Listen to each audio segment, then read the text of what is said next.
Arithmetic and mensuration എന്ന് പറയുന്ന കുറേ ടോപ്പിക് ഉണ്ട്. വിശാലമായിട്ട് നമുക്ക് പഠിക്കാനുള്ള ഒരു ടോപ്പിക്കാണ് എന്ന് പറയുന്നത് അരിത്തമെറ്റിക് ആൻഡ് മെൻസുറേഷൻ.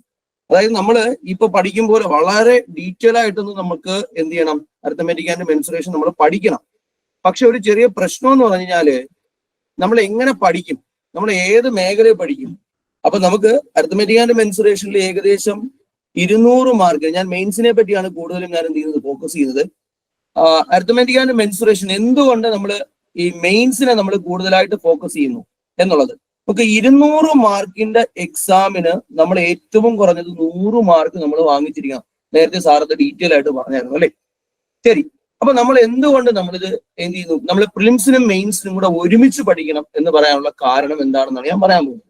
നമുക്ക് പ്രിലിംസിന് 40 മാർക്ക് വേണം, 40 മാർക്ക് വേണം എന്നുള്ള കാര്യം നമുക്കറിയാം. പക്ഷെ നമ്മള് ഒരു ടോപ്പിക്ക് നമ്മൾ പഠിക്കുമ്പോൾ അതിന്റെ ഷോർട്ട് കട്ടും അതിന്റെ ശരിക്കുള്ള മെത്തേഡും കൂടെ നമ്മൾ പഠിച്ചു പോയാൽ മാത്രമേ നിങ്ങൾക്ക് ഇപ്പൊ നോർമൽ കേസിൽ കഴിഞ്ഞ വർഷമാണെങ്കിൽ, കഴിഞ്ഞ തവണയാണെങ്കിൽ ഡിവിഷണൽ അക്കൗണ്ടന്റ് എന്ത് ചെയ്തു, പ്രിലിംസ് കഴിഞ്ഞതിന് ശേഷം ഒരു 1 to 2 മന്തിനകത്ത് നമുക്ക് എന്ത് വരും, മെയിൻസ് വരും. അത്രയും സമയം കൊണ്ട് നമുക്ക് 200 മാർക്കിനുള്ള ടോപ്പിക്ക് ഏകദേശം 20-22 മോഡ്യൂളോളം ഉണ്ട്. അതിനെക്കുറിച്ച് നമുക്ക് ഡീറ്റെയിൽ ആയിട്ട് സംസാരിക്കാം. അത്രത്തോളം നമുക്ക് ഡിസ്കസ് ചെയ്യണമെങ്കിൽ, അത്രത്തോളം നമ്മൾ പഠിച്ചു തീർക്കണമെങ്കിൽ ഈ 1 മുതൽ 2 മാസം വരെ കൊണ്ട് നമുക്ക് എന്ത് ചെയ്യാൻ പറ്റത്തില്ല, നമുക്ക് പഠിച്ചു തീർക്കാൻ പറ്റത്തില്ല. അപ്പൊ നമുക്ക് അരിത്തമെറ്റിക് ആൻഡ് മെൻസുറേഷൻ, ഈ മെൻസുറേഷൻ തന്നെ അവർ ഡീറ്റെയിൽ ആയിട്ട് പറയുന്നുണ്ട്. ഒരു പ്രത്യേക പുസ്തകത്തെ പറ്റി അവർ സംസാരിക്കുന്നുണ്ട്. ആ പുസ്തകത്തിൽ നിന്നുള്ള ചോദ്യങ്ങൾ തന്നെ ചോദിക്കുമെന്നാണ് പറയുന്നത്. എന്നാൽ നമ്മൾ പ്രീവിയസ് ക്വസ്റ്റ്യൻസ് എടുത്ത് നോക്കുകയാണെങ്കിൽ, കഴിഞ്ഞ 1-2 തവണ നടത്തിയ ഡിവിഷണൽ അക്കൗണ്ടന്റ് പ്രീവിയസ് ക്വസ്റ്റ്യൻസ് നമ്മൾ എടുത്ത് നോക്കുകയാണെങ്കിൽ ഏകദേശം ഒരു 75% ചോദ്യങ്ങളും നമ്മുടെ 8, 9, 10 SCERT സിലബസ് പ്രകാരമാണ് നമുക്ക് ചോദിച്ചിരിക്കുന്നത്. അപ്പൊ നമ്മൾ ചെറുതിലെ പഠിച്ച പുസ്തകങ്ങൾ, അതിനകത്തുള്ള ചോദ്യങ്ങൾ നന്നായിട്ട് നമ്മൾ മനസ്സിലാക്കുക.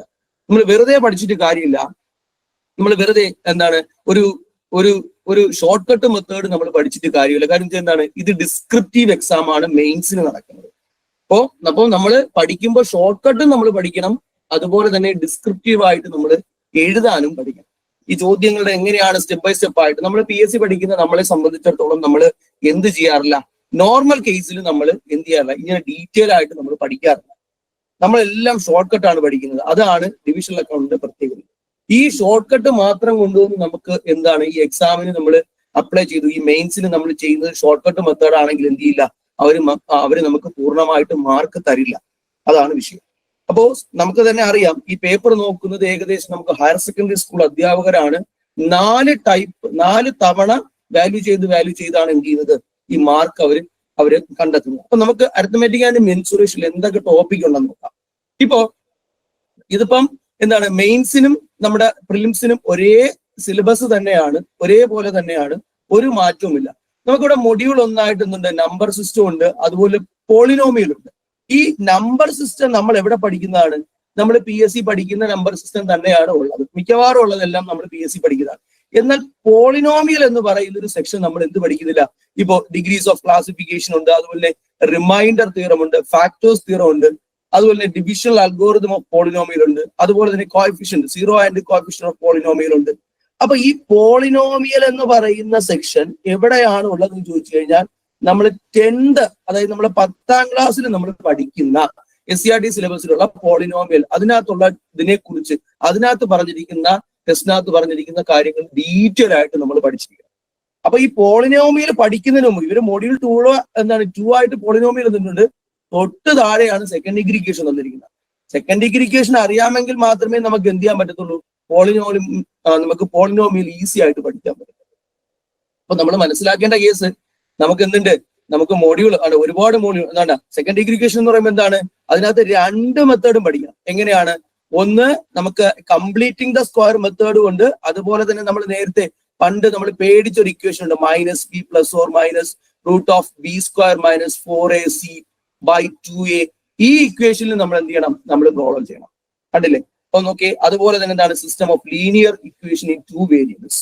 ഇത് 8ാം ക്ലാസ് മുതൽ നമ്മൾ പഠിക്കുന്ന 8ാം ക്ലാസ് മുതൽ 9ാം ക്ലാസ്, 8ലെയും 9ലെയും ചാപ്റ്ററുകൾ ചേർത്താണ് ഈ ഒരു മൊഡ്യൂൾ വരുന്നത്, 4ാമത്തെ മൊഡ്യൂൾ വരുന്നത്. പിന്നുള്ളത് square and square root, cube and cube root. ഇത് നമ്മൾ എവിടെ പഠിക്കുന്നത് തന്നെയാണ്, PSC പഠിക്കുന്നത് തന്നെയാണ്. പിന്നുള്ളത് അരിത്തമെറ്റിക് പ്രോഗ്രഷൻ. എന്താണ്? 10ാം ക്ലാസ്സിലെ ഫസ്റ്റ് ചാപ്റ്റർ ആണ് അരിത്തമെറ്റിക് പ്രോഗ്രഷൻ എന്ന് പറയുന്നത്. അപ്പൊ അത് നമ്മൾ എന്ത് ചെയ്യണം? നമ്മൾ ഡീറ്റെയിൽ ആയിട്ട് പഠിക്കണം. അതിനകത്ത് തന്നെ എന്ത് ചെയ്യുന്നു അവര്, എന്താണ്, nth ടേമിനെ കുറിച്ച് സംസാരിക്കുന്നുണ്ട്, സം ഓഫ് nth ടേമിനെ കുറിച്ച്. അപ്പൊ അതെല്ലാം നമ്മൾ എന്ത് ചെയ്യണം? Arithmetic progression. അപ്പം ആ ഫസ്റ്റ് ചാപ്റ്റർ നന്നായി പഠിച്ചേ പറ്റൂ. നമ്മുടെ 10ാം ക്ലാസ്സിലെ ഫസ്റ്റ് ചാപ്റ്റർ. അതുപോലെ തന്നെ പ്രോഫിറ്റ് ആൻഡ് ലോസ് ഉണ്ട്, റേഷ്യോ ആൻഡ് പ്രൊപ്പോർഷൻ ഉണ്ട്, പെർസെന്റേജ് ഉണ്ട്, അതുപോലെ തന്നെ സിമ്പിൾ ആൻഡ് കോമ്പൗണ്ട് ഇൻട്രസ്റ്റ്. ഇതെല്ലാം നമ്മൾ എവിടെ പഠിക്കുന്നത് തന്നെയാണ്? നമ്മൾ PSC പഠിക്കുന്നത് തന്നെയാണ്.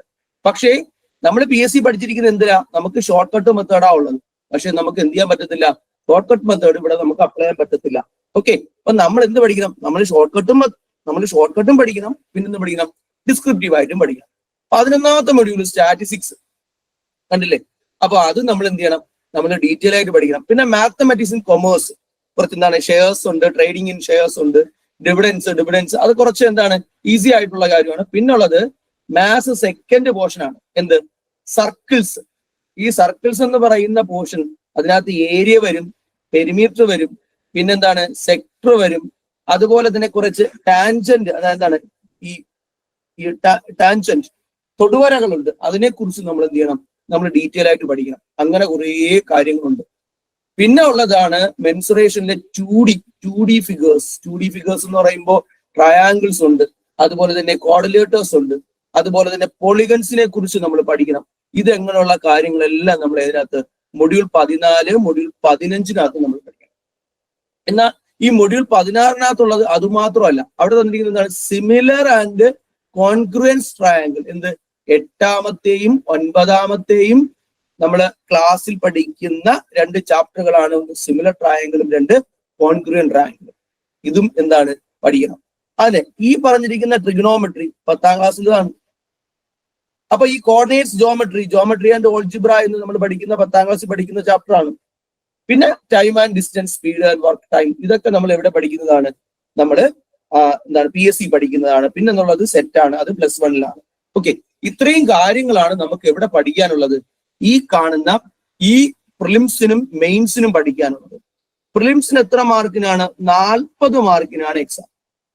അപ്പോൾ നമ്മളത് നന്നായിട്ട് ഡെഡിക്കേറ്റ് ചെയ്ത് നമ്മൾ പഠിച്ച ഒരു 40 മാർക്കിന് ഒരു 30 മാർക്ക് നമുക്ക് ഈസി ആയിട്ട് നമുക്ക് സ്കോർ ചെയ്യാൻ പറ്റും. ഇതേ രീതിയിൽ തന്നെ നമ്മൾ മുന്നോട്ട് പോകുന്നുവെങ്കിൽ 200 മാർക്കിനുള്ള മെൻസുറേഷൻ ആൻഡ് അരിത്തമെറ്റിക് എന്ന് പറയുന്ന പോർഷനിൽ നമുക്ക് എത്ര മതി? 100 മാർക്ക് മതി പാസ്സാവാൻ. പക്ഷെ നമുക്ക് ഈ ഒരു ലെവലിൽ, അതായത് നമ്മൾ ഈ പറഞ്ഞ ഓരോ ക്ലാസ്സിലെയും ടെസ്റ്റുകൾ കൃത്യമായി മനസ്സിലാക്കി അതിനനുസരിച്ചുള്ള ചോദ്യങ്ങൾ നല്ല രീതിയിൽ പ്രീവിയസ് ക്വസ്റ്റ്യൻ ചോദിച്ച മോഡലിലുള്ളത് നമ്മൾ വർക്ക് ചെയ്ത് പഠിക്കുകയാണെങ്കിൽ ഏകദേശം എൻ്റെ ഒരു അഭിപ്രായത്തിൽ ഒരു 150 എങ്കിലും, അല്ലെങ്കിൽ ഒരു 120 to 160 റേഞ്ചിന് നമുക്ക് എന്ത് വാങ്ങാൻ പറ്റും? ഈസി ആയിട്ട് മാർക്ക് വാങ്ങാൻ പറ്റും. ഓക്കെ, കാര്യം എന്തുകൊണ്ടാണ്? നമ്മൾ സത്യം പറഞ്ഞാൽ ഇതൊരു 10ാം ക്ലാസ് ബേസേ ഉള്ളൂ. നമുക്ക് പേരൊക്കെ കേൾക്കുമ്പോൾ ഡിവിഷണൽ അക്കൗണ്ടന്റ് വലിയ സംഭവമായിട്ട് തോന്നും. പക്ഷെ എന്താണ്? 10ാം ക്ലാസ് ബേസിലുള്ള ക്വസ്റ്റ്യൻ ആണ്. ഇതെന്താണ്? ഇത് കഴിഞ്ഞ വർഷം ഉണ്ടായിരുന്ന ഒരു ക്വസ്റ്റ്യൻ ആണ്. ഇപ്പൊ നോക്ക്, ഇപ്പോ ഇത് നമുക്കറിയാം, ഇത് നമുക്ക് ചെയ്യാൻ പറ്റും. ഇതെന്താണ്? ഇത് നമുക്ക് പെയർ ഓഫ് ഇക്വേഷനിൽ നമുക്ക് ചെയ്യാൻ പറ്റുന്നതാണ്. അതുപോലെ തന്നെ ഈ സ്ക്വയർ ഓപ്പൺ ചെയ്യുന്നത്, ഇതെല്ലാം നമുക്ക് എന്ത് ചെയ്യാം? ഈസി ആയിട്ട് നമുക്ക് പഠിക്കാൻ പറ്റും. കണ്ടില്ലേ? 3 മാർക്കിന്റെ ഡിസ്ക്രിപ്റ്റീവ് ക്വസ്റ്റ്യൻസ് ആണ് ഈ കിടക്കുന്നത്. അതുപോലെ തന്നെ 5 മാർക്കിന്റെ ഡിസ്ക്രിപ്റ്റീവ് ക്വസ്റ്റ്യൻസ്. അപ്പൊ ഇതല്ല ക്വസ്റ്റ്യൻസ്, മൊത്തം 48 ക്വസ്റ്റ്യൻസ് ആണ് നമുക്കുള്ളത്. അതിൽ 20ഉം 28ഉം അങ്ങനെയാണ് എടുക്കുന്നത് കേട്ടോ. കണ്ടല്ലോ, ഓരോ മൊഡ്യൂളിൽ നിന്നും 3 മാർക്കിന്റെ ക്വസ്റ്റ്യൻ എത്ര, 5 മാർക്കിന്റെ ക്വസ്റ്റ്യൻ എത്ര. ഇപ്പൊ കണ്ടില്ലേ, ഫസ്റ്റ് മൊഡ്യൂൾ നമ്പർ സിസ്റ്റത്തിൽ നിന്ന് ചോദിച്ചിരിക്കുന്നു 3 + 10 13 മാർക്ക്. ഇങ്ങനെ മാർക്ക് ഡിസ്ട്രിബ്യൂഷൻ നോക്കി നമ്മൾ ഡീറ്റെയിൽ ആയിട്ട് നമ്മൾ പഠിക്കുകയാണെങ്കിൽ നേരത്തെ പറഞ്ഞ സ്കോറിലേക്ക് നമുക്ക് എന്ത് ചെയ്യാൻ പറ്റും? നമുക്ക് എത്താൻ പറ്റും. പിന്നെ PSC ഒരു പ്രശ്നമുണ്ട്, ചെറിയ ചേഞ്ച് ഒക്കെ വരുത്താൻ സാധ്യതയുണ്ട് അങ്ങോട്ടും ഇങ്ങോട്ടും. അത് എന്തായാലും നമുക്ക് എന്ത് ചെയ്യണം? നമുക്ക് സ്കോർ ചെയ്യണം. നമ്മളൊന്ന് ആത്മാർത്ഥമായിട്ട് പിടിച്ചിരിക്കും. നമ്മളെല്ലാവരും എന്ത് ചെയ്യുന്നു? ഒത്തൊരുമിച്ച് നല്ല രീതിയിൽ ഒരു ഹാർഡ് വർക്ക് ചെയ്താൽ, നേരത്തെ സാറ് പറഞ്ഞ പോലെ ലിസ്റ്റിൽ വന്നാൽ മതി, ഉറപ്പാണ്. നിങ്ങൾ ഒന്നും നോക്കണ്ട, ലിസ്റ്റിൽ വന്നാൽ എന്ത് ചെയ്തു? നിങ്ങൾ അടിച്ചു, നിങ്ങൾക്ക് എന്ത് കിട്ടി?